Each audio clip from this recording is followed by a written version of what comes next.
নমস্কার, বন্ধুকথার এই পর্বে আপনাদের সকলকে স্বাগত জানাচ্ছি। সুপ্রিয় বন্দ্যোপাধ্যায় আমার সঙ্গে আজকে রয়েছেন সুদীপ্ত গুহ। সুদীপ্ত গুহ পরিচিত মুখ, তাকে সকলেই চেনেন। আনন্দম টিভিতে বহুবার এর আগে সুদীপ্তবাবু এসেছেন, তাই তো সুদীপ্তবাবু?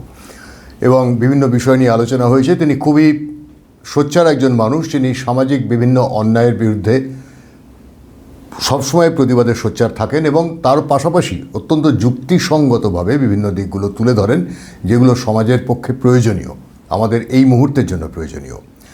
আজকের আলোচনার বিষয়টা হচ্ছে এই মুহূর্তে পশ্চিমবঙ্গ। বিশেষ করে কয়েকদিন আগে আমাদের মুখ্যমন্ত্রী একটা মন্তব্য করেছেন। তিনি বলেছেন যে বাঙালির সংস্কৃতি শেষ হয়ে যাচ্ছে, এবং শেষ হওয়ার নেপথ্যের কারণ হিসেবে তিনি ব্যাখ্যা করেছেন যে হিন্দি ভাষাভাষীরা এসে এখানে সংস্কৃতি নষ্ট করছে। এটা একটা বিশেষ দিক নির্দেশ করছে বলে মনে হয়। প্রথমে জেনে নিই সুদীপ্তবাবুর কাছে তার প্রতিক্রিয়াটা তার কাছে কীরকম। যখন কোনো জাত বা কোনো রাষ্ট্র যখন উন্নতি করে, তখন সেই রাষ্ট্রে বা সেই ভূখণ্ডে বাইরের লোক আসে। যখন সে অবনতির দিকে যায়, তখন সেই রাষ্ট্র থেকে মানুষ বেরিয়ে যায়। এবং আপনি দেখবেন আমেরিকা উন্নতি করেছে, কারণ আমেরিকা প্রতি বছর বাইরে থেকে নইলে 2 লক্ষ করে লোককে তারা নিয়ে আসছে কেন?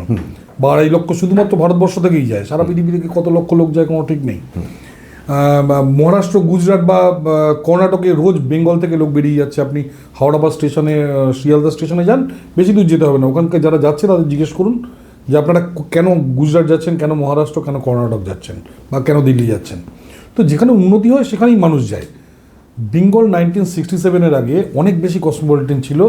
সেই সময় আপনি দেখতেন অর্ধেক আমাদের এখানকার যারা ট্যাক্সিওয়ালা তারা সর্দারজি ছিল। আজকে কলকাতায় সর্দারজি নেই, না, এখন একটাও পাওয়া যাবে না। লেকের কাছে একটা সাউথ ইন্ডিয়ান কলোনি ছিল, আজকে দেখবেন কোনো সাউথ ইন্ডিয়ান নেই। এবং এই সাউথ ইন্ডিয়ান কলোনি এরা HR-এ চাকরি করতো, বা হাইটেকে যেমন এমিনদস্তুর টাইপ কোম্পানিতে তারা চাকরি করতো, মানে হাই টেকনোলজি কোম্পানি বা ধরুন HR বা ম্যানেজমেন্টে চাকরি করতো। আজকে কোনো সাউথ ইন্ডিয়ান আপনি পাবেন না কলকাতায়, মানে অলমোস্ট নেই বললেই চলে। ঘটনা হচ্ছে যে তার উপর উনি বলছেন যে কজন আছেন তাদের মেরে উনি তাড়াবেন, মানে উনি বা ওনার যারা সাঙ্গপাঙ্গরা। দিস ইজ আনফর্চুনেট, মানে ওদের ছাড়া আমরা বাঁচতে পারবো না। মানে আপনি সকাল থেকে রাত পর্যন্ত আমরা যা সার্ভিস এবং যা গুডস আমরা কনজিউম করি, তার 99% আমাদের বাইরে থেকে আসে। এবং আপনি শুনলে চমকে যাবেন যে আমরা রান্নাও করতে পারবো না যদি আমরা বলি যে আমরা হিন্দি বেল্টকে আমরা রিজেক্ট করবো। এখানে আরেকটা ব্যাপারও তো প্রণিধানযোগ্য। আমি একটু আপনাকে ইতিহাসে নিয়ে যাই।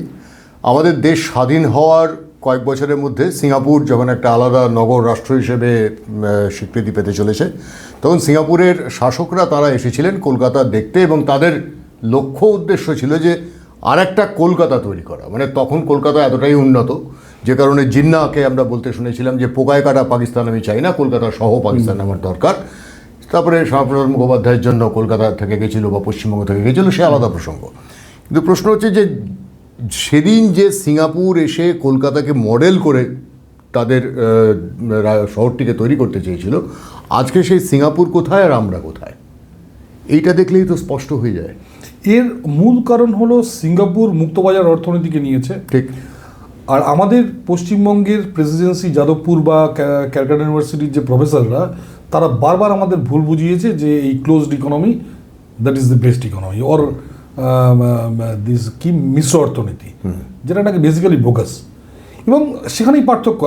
আজকের বাচ্চারা কেউ বিশ্বাস করবে না যে সিঙ্গাপুর সেই সময় আমাদের দিকে একটা জলা জায়গা ছিল, সেটা বিশ্বাসই করবে না।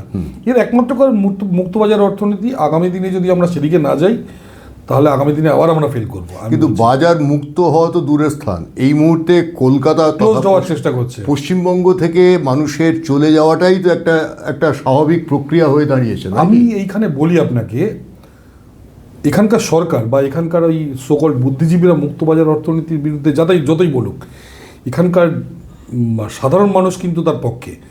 এখানকার শিক্ষা, আমি একটা যদি বলি, শিক্ষা, এখানকার স্বাস্থ্য, এখানকার এন্টারটেনমেন্ট, প্রত্যেকটা মুক্তবাজারের উপর দাঁড়িয়ে, এবং প্রত্যেকটা কিন্তু তারা দে আর পারচেজিং ফ্রম আদার স্টেটস। ঠিক।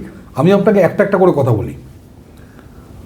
কোচিং, আগে লোকাল জায়গায় কোচিং নিত, আজকের দিনে 9, 10, 11, 12-এর ছেলেমেয়েরা ম্যাথামেটিক্স পড়ছে একজন বিহারির কাছে, তার নাম অলোক পান্ডে, ফিজিক্সওয়ালা। আচ্ছা, ফিজিক্সের সেরা বই জিজ্ঞেস করুন যে কোনো ছেলে মেয়েকে পশ্চিমবঙ্গের, ইভেন গ্রামের দিকে ছোট শহরে যান, এইচ.সি. ভার্মা, এগেইন বিহারি। আচ্ছা, আপনি সেরা 10টা অঙ্ক বইয়ের নাম বলুন ভারতবর্ষে যেটা চলছে, তার মধ্যে একমাত্র বোধহয় এ দাশগুপ্ত বাদে সবকটা আপনার বিহারি বা রাজস্থানী। আর.ডি. শর্মা, তারপর এম.এল. আগরওয়াল, আর.এস. আগরওয়াল, আমি নাম নাম ধরে ধরে বলছি।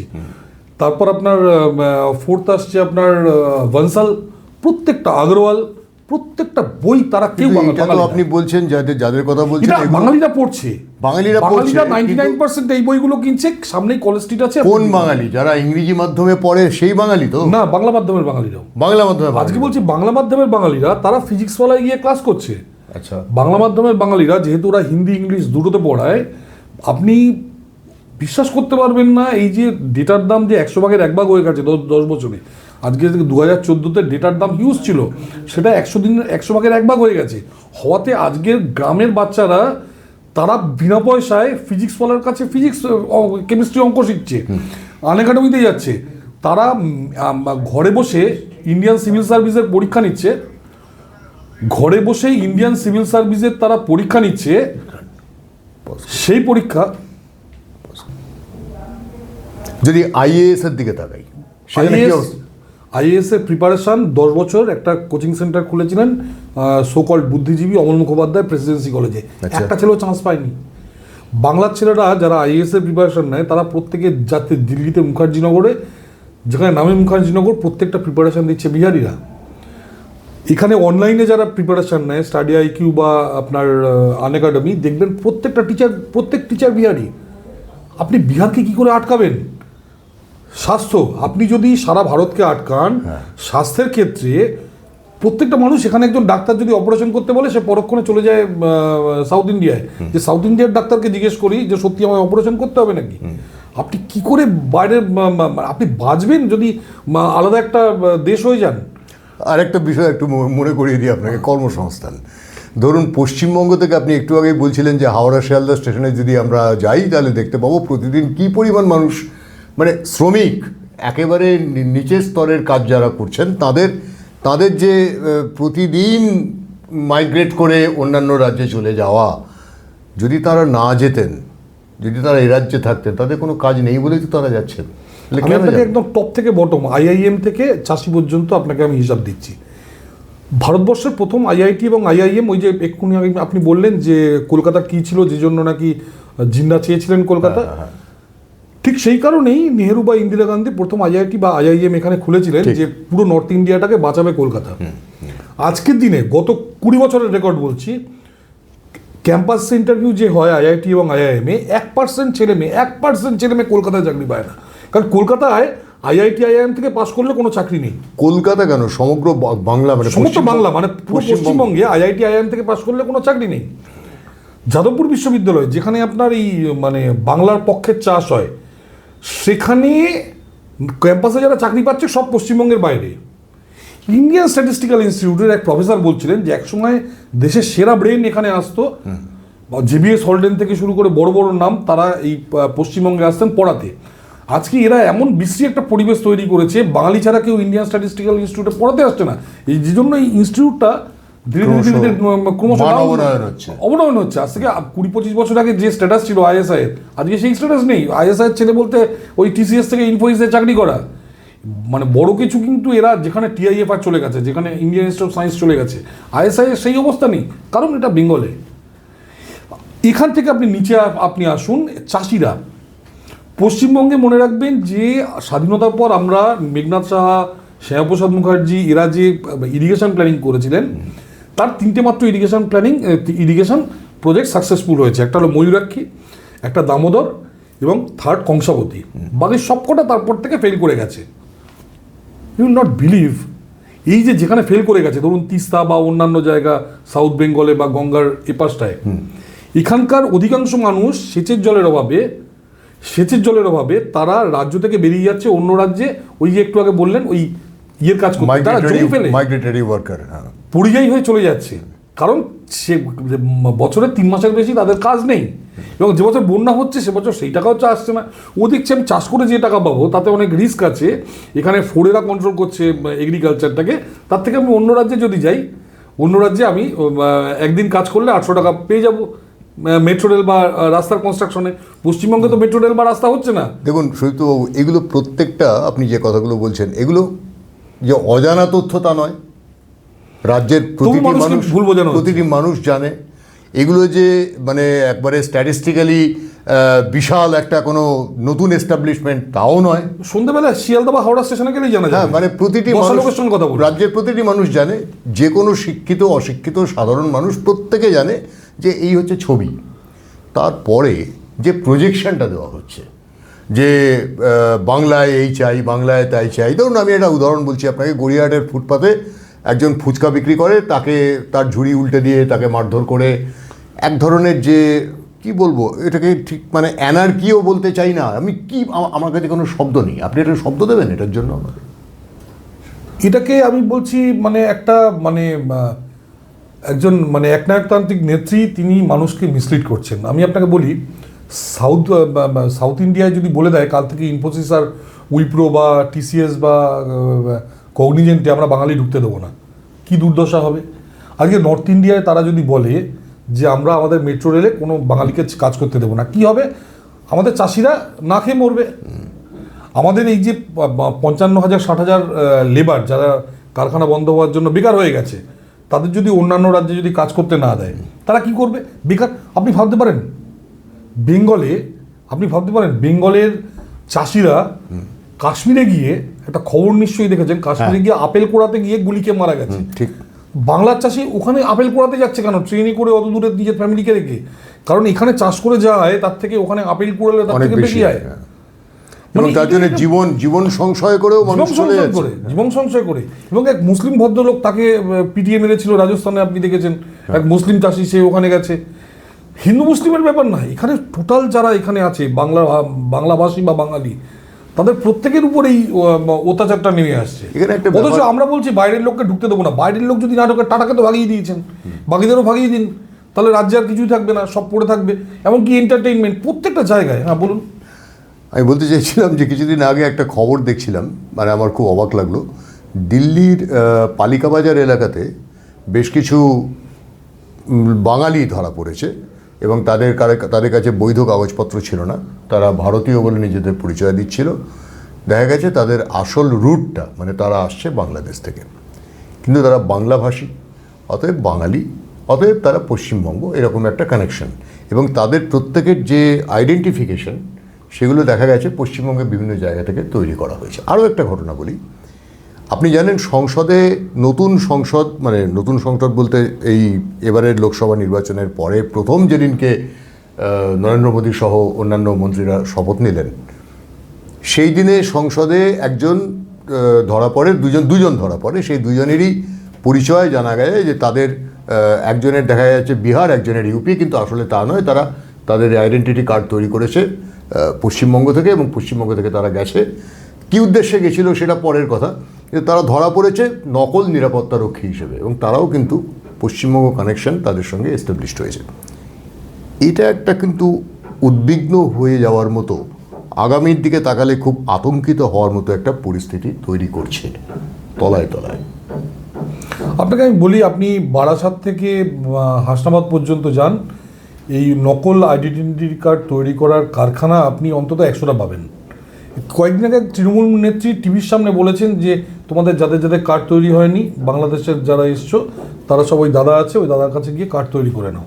তো এই টিভিতে বলেছেন, টিভিতে অন ক্যামেরা টিভিতে সেই নিউজ দেখানো হয়েছে।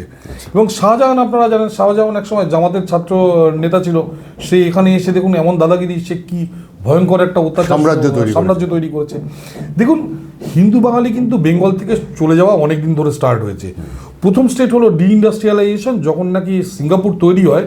সিঙ্গাপুর যে সময় এখানে এসেছিল 1966-এ, মানে সিঙ্গাপুরের উত্থান, কলকাতার পতন, দুই সমান অনিবার্য। কার্ল মার্কস বলেছিলেন না, বুর্জোয়ার পতন, প্রলেতারিয়াদের জয়লাভ, দুই সমান অনিবার্য। সেরকম সিঙ্গাপুরের উত্থান, কলকাতার পতন, দুটো সমান অনিবার্য ছিল। তার তো একটা সলিড কারণ রয়েইছে। এই যে আপনি বুর্জোয়া প্রলেতারিয়াত শব্দটা ব্যবহার করলেন, তাতেই আপনি ক্লুটা দিয়ে দিলেন যে বুর্জোয়া যদি হয়ে থাকে কখনো, সেটাকে প্রলেতারিয়াত করে ফেলা বা প্রলেতারিয়াতদেরকে আরো বেশি প্রলেতারিয়াত করে ফেলা, সেটা তো দায়িত্ব নিয়ে বামেরা করেইছে। ঘটেছে ঠিক উল্টোটা, ওরা বুর্জোয়া, তাই ওদের উত্থান হয়েছে, আমরা প্রলেতারিয়াত, আমাদের পতন হয়েছে, ঠিক। দুই সমান অনিবার্য। ঠিক। প্রথমে আমরা শিল্প তাড়ালাম এখান থেকে, শিল্পের পর আমরা ভূমি সংস্কার করলাম। ভূমি সংস্কার ইজ নাথিং বাট এখানকার হিন্দুদের জমি নিয়ে মুসলিমদের হাতে তুলে দেওয়া। শুধু মুসলিম না, কিছু এসসি এসটিদের হাতেও তুলে দেওয়া হয়েছিল, কিন্তু বেচারা ওদের হাতে যেহেতু পয়সা নেই, ওরা চাষটা করতে পারেনি। ওরা আলটিমেটলি দেখুন এই এসসি এসটিরা ওই পুরো জমিটা দিয়ে দিয়েছে শাহজাহান বা এই জাহাঙ্গীর এদের হাতে তুলে দিয়েছে, কারণ ওদের সেই সাপোর্টটা দেওয়া হয়নি, সেই সাপোর্টটা ওদের দেওয়া হয়নি, যে সাপোর্টটা দেওয়া উচিত ছিল ভূমি সংস্কারের সময়। কিন্তু মুসলিমরা সাপোর্টটা পেয়েছে। তারা তো দেখছেন তাদের টাকা আসছে বাইরে থেকে, তাদের আলামিন মিশন তৈরি হচ্ছে, এই তৈরি হচ্ছে, তাদের তো বাইরে থেকে টাকা আসছে। কিন্তু হিন্দু যে এসসি এসটি যারা জমিটা পেয়েছিল, বেচারা তারা কিছু পায়নি, তারা আলটিমেটলি সারেন্ডার করে দিয়েছে তাদের জমি এই এদের হাতে। থার্ড যেটা ভয়ঙ্কর একটা ঘটনা, যেটা মানে আমি বলছি যেটা নিয়ে এখনও আমাদের সচেতনতা নেই, 1990 সালে যখন সারা দেশে 27% পপুলেশন ওবিসি কোটা পেল, তখন আমাদের যে মাহিষ্য, আমাদের যে বণিক, আমাদের যে তিলি, আমাদের যে সদ্গোপ, তারা কেউ এই কোটাটা পেল না। এর ফলে আপনি দেখবেন ব্যাংক ট্যাঙ্কে সব আজকে এই যে এইসব বলছে যে বাইরের লোক এসে ভরে যাচ্ছে। কেন ব্যাংকে বিহারি, কেন পোস্ট অফিসে বিহারি, কেন আজকে রেলে বিহারি, কেন আমরা নেই? কারণ আমাদের যে ওবিসি কোটাটা, সেই ওবিসি কোটাটা আমরা নিইনি। জ্যোতি বসু প্রথমে সেন কমিশন বসিয়ে এটাকে প্রমাণ করলেন যে আমাদের মাহিষ্য এরা খুব বড় লোক, এবং মাহিষ্যদের মধ্যে যারা কমরেড ছিল তারা জ্যোতিবাবুকে তেল মারার জন্য প্রতিবাদ করে মাহিষ্যর পুরো সমাজটাকে ডোবালেন। তারা বণিকদের ডোবালেন, তিলিদের ডোবালেন, সদ্গোপদের ডোবালেন, কৈবর্ত, চাষি কৈবর্ত, এদের সবাইকে ডোবালেন।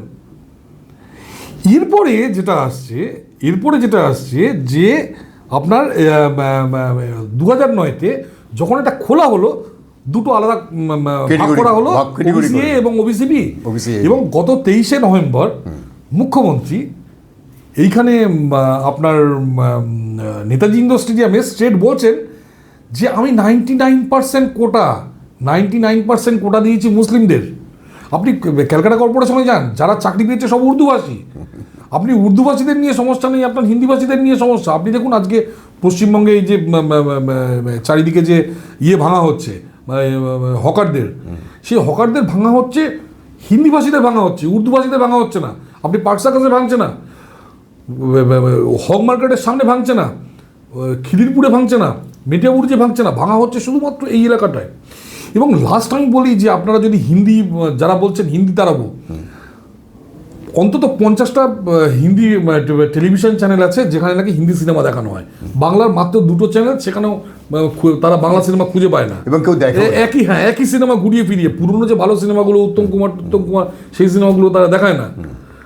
আজে বাজে সব সিনেমা, এই তাপস পাল এটসেট্রা, প্রসেনজিৎ এদের সেই সিনেমাগুলো, আমি নাম করতে চাইছিলাম না, আমি ওদের দোষ না, দোষ তো ওই সময়কার ডাইরেক্টরদের। সেই সিনেমাগুলোকে দেখায় এবং লোকে দেখাও না।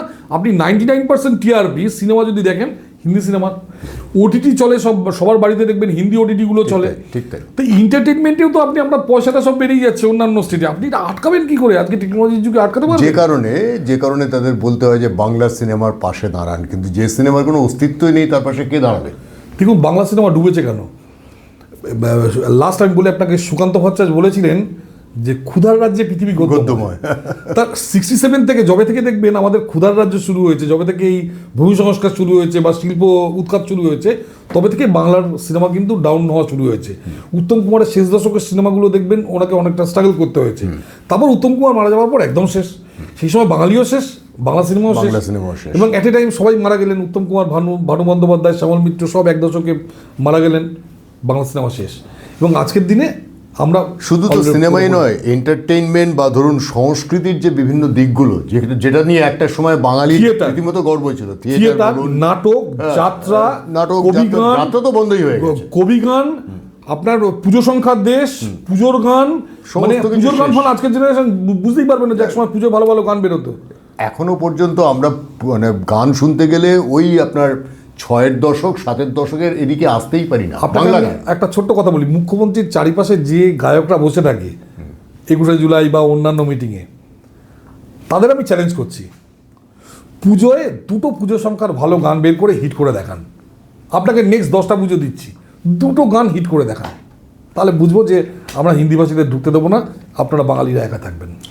আপনাকে আমার শেষ প্রশ্ন, এটার চ্যালেঞ্জটা অসাধারণ, জানি না তারা অ্যাকসেপ্ট করবেন কি করবেন না, কারণ তাদের সেই দম থাকলে তো অ্যাকসেপ্ট করবেন। প্রশ্নটা এখানে থেকে করেনি, গত 10 বছরে করেনি, আগামী দিনেও করবে না। তাহলে আমার শেষ প্রশ্ন আপনাকে, দেখুন একটা সুচতুর প্রচেষ্টা চলছে যে বাংলা একটা আলাদা আইডেন্টিটি, এখানে হিন্দিভাষী আসবে না, এখানে অন্য কেউ আসবে, এখানে শুধুমাত্র বাঙালিরাই সব কিছু করবে। কোন সে বাঙালি? সে বাঙালি কি এই বাঙালি, নাকি সে বাঙালি ইম্পোর্ট করে আনা হচ্ছে সেই বাঙালি? আমি খুব সোজাসুজি আপনাকে বলি, এর উদ্দেশ্য বাংলাদেশের সঙ্গে ভারতকে মিলিয়ে দেওয়া। আচ্ছা, মানে আপনি এটা কিন্তু আপনি একটা আঙুল তুললেন, মানে একদম একদম আমি স্পষ্ট আঙুল তুললেন। স্পষ্ট আঙুল তুলছি, যে জন্য আমাদের এখানে পোর্ট হতে দেওয়া হচ্ছে না। গত 52 বছর পশ্চিমবঙ্গে কোনো পোর্ট হয়নি। সারা ভারতে ফ্রেট করিডোর হচ্ছে, শুধু পশ্চিমবঙ্গের ফ্রেট করিডোর ঢুকতে দেওয়া হচ্ছে না। সারা ভারতে ইন্ডাস্ট্রিয়াল করিডোর হচ্ছে, শুধু পশ্চিমবঙ্গে ইন্ডাস্ট্রিয়াল করিডোর হতে দেওয়া হচ্ছে না। এখানে এয়ারপোর্ট এক্সপানশন হতে দেওয়া হচ্ছে না, ডেলিভারেটলি ডেভেলপ করতে দেওয়া হচ্ছে না, যাতে বাঙালিরা আগামী দিনে কাশ্মীরিদের মতো যুদ্ধ তোলে এবং যাতে বেরিয়ে গিয়ে বাংলাদেশের সঙ্গে অ্যাড হয়ে যায়। একদম মানে এটা চক্রান্ত, এটা একটা। তাহলে রিপাবলিক অফ ইন্ডিয়ার ধারণাটা ভেস্তে যাবে বলছেন?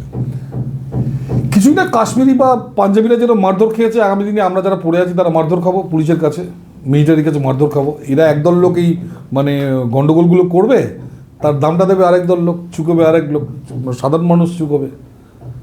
অসংখ্য ধন্যবাদ আপনাকে সুদীপ্ত গুহ, আমাদের সময় দেওয়ার জন্য। নমস্কার।